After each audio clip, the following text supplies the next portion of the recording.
As a servant to the people of Queensland and Australia, I speak in support of the Australian Capital Territory Self-Government Amendment Bill 2023.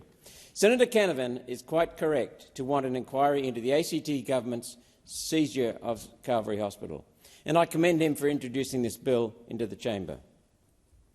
I was the first senator to speak out against this takeover on the 27th of May 2023 at the March for Life rally in the Rockhampton Riverside precinct.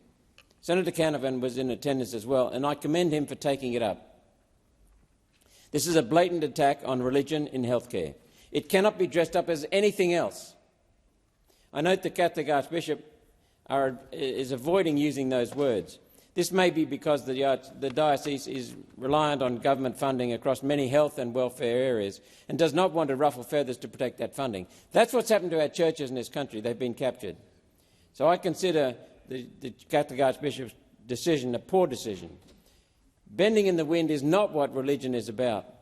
Defending religious theology is a central function of the Roman Catholic Church. This issue is a clash between religious principles that stand up against abortion of a living, viable fetus and health bureaucrats that would kill such a fetus, a human.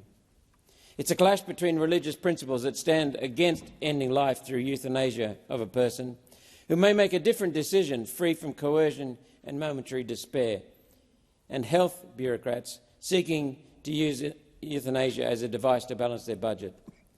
The only God autocrats respect is the God of power.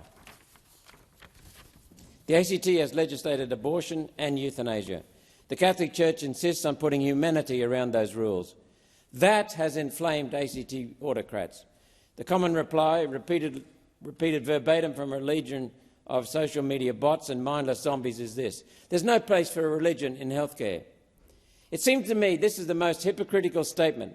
When religious groups protested drag queens exposing themselves and reading adult sex stories to kids in libraries in drag queen story time, religious groups were told, if you don't like it, don't go. Well, let me direct your argument right back at you. If you don't want religion in your healthcare, don't go to a Christian-managed hospital. And while we're at it, if you don't like religion in aged care, go to another aged care facility. And if you don't like religion in education, don't send your children to a religious school. See how it works? Freedom of choice. That is what's irking the Canberra Autocrats. Freedom. We know how much autocrats have embraced totalitarian agenda since COVID normalised such behaviour in this country. Calvary Hospitals have treated millions of Australians who are happy to be treated in a religious hospital and are grateful for it. We know from many media reports the enabling legislation was prepared a year ahead of this takeover. Calvary were not informed of this and continued to negotiate on a new Northside Hospital in good faith. We know the ACT government just had their credit rating reduced.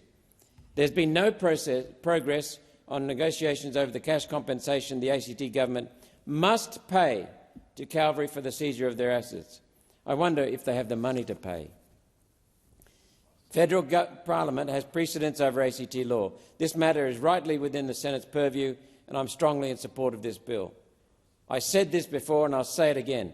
My message to Canberra health bureau autocrats is God decides who lives or dies, not you.